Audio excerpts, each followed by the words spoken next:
The Harlem Renaissance. I know it's a movement about black people. The Harlem Renaissance was a period, or the place where black people from all over came together and they just like expressed themselves through writing, poetry, music, and it was just such a rich cultural strong point in our history.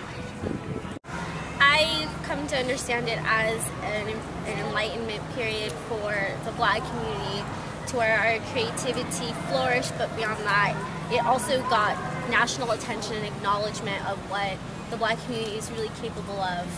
I know it was a cultural movement that ran mainly throughout the 1920s up to 1930.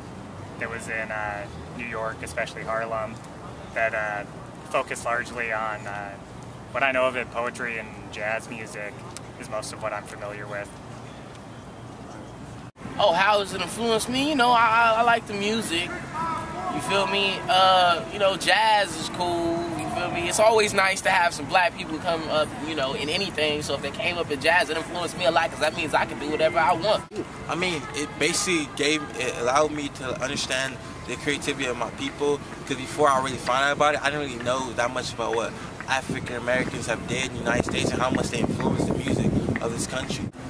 Well, some of the works produced from that time, literature, Their Eyes Are Watching God, it shines a light on Florida in that time. My family's from Florida, Pensacola area. So the colloquialisms, things my grandfather would say, yarn, they really play into giving me insight to black culture in Florida and to my family in some sense. I've actually read quite a bit of Langston Hughes, so that's influenced a lot of my perceptions on different culture and stuff. But especially the music, I know listening to anything, everybody's listened to Ella Fitzgerald or Louis Armstrong, which is about the extent of my knowledge of a lot of this stuff. But that's definitely influenced, especially music today, that of what artists are doing. The Harlem Renaissance has influenced me in a number of factors. One, just look by its cultural existence and the ripple effect that happened from it happening, or that was caused from it happening.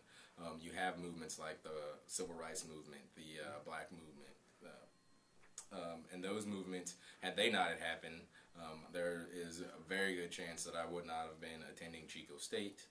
Most definitely, we can pay homage and tribute to all of the various kinds of genres that exist in music today that not only black people enjoy, but white people enjoy, such as rock, hip-hop, because the music from the Harlem Renaissance period was influenced by slave music, the blues, so on and so forth.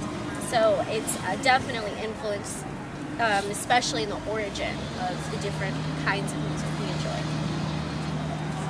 Oh man, for sure. You must have not heard my last answer, you feel what I'm saying? Like, music is influenced by other music. And the Harlem Renaissance was a great movement off the simple fact that all of these artists came through, made sure that they had a stamp in history. That's what all the artists are trying to do now. They're trying to have their own stamps in history to be sure that they are somebody. I mean, let's be real. The people from the Harlem Renaissance, regardless if they're explicitly mentioned in a rap or two, you know they all influence these people. Look at Kanye West. All you want to do is sample people who better to sample than people from the Harlem Renaissance. Real talk. Real rap raw. Of course, it will have to. Like I said, key figures, like they influence. Like I heard someone say before, Kanye West likes to sample people from like the Harlem Renaissance. It's just like, because the culture and the music was so rich and like has so much like versatility and like, you know, just skill involved, that now like people listen to it and it inspires them to get into music, all type of stuff. So I feel like though it might be in a different format, it still had the same materials made. Like, you feel me? For sure, especially as I stated, Ella Fitzgerald in the last question. I think you see a lot of that with the new artists that are coming out in stuff like Amy Winehouse. A lot of her music, you saw that influence, and even in Adele, you see a lot of the influence from the Harlem Renaissance. I think that when you talk about the Harlem Renaissance in music, structurally and stylistically, there are tons of connections that can be made. Not to mention just the pure lineage between the jazz that was created during that time, moving into the progressions of music all the way through rock and roll, into hip hop today, and into, you know, the drum and bass and whatever electronic stuff that's happening now. I mean, those connections, you can get technical with that. I think of Zora Neale Hurston, the author of Their Eyes Were Watching God, and I also think of Langston Hughes, just because those are some of the two more prominent figures I learned about and I do appreciate. I don't think there's a college student alive that hasn't read any Langston Hughes. And again, I'm a big Ella Fitzgerald fan. I even have an Ella Fitzgerald station on my Pandora.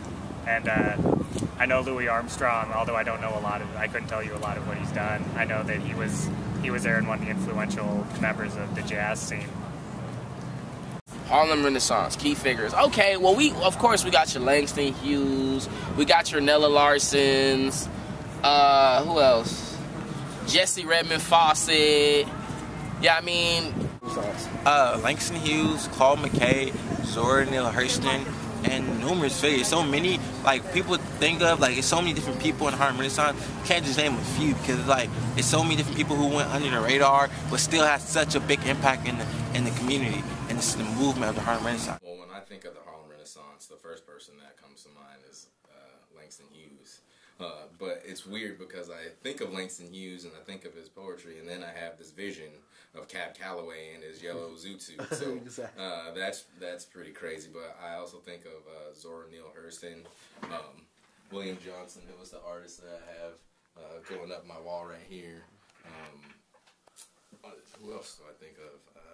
I don't know. Right off the top of my head, Madam C.J. Walker, who's was one of the first African American millionaires, and her villa in Sugar Hill called the BLOC Tower. Like, that's fantastic. Man, I'd love to bring that back.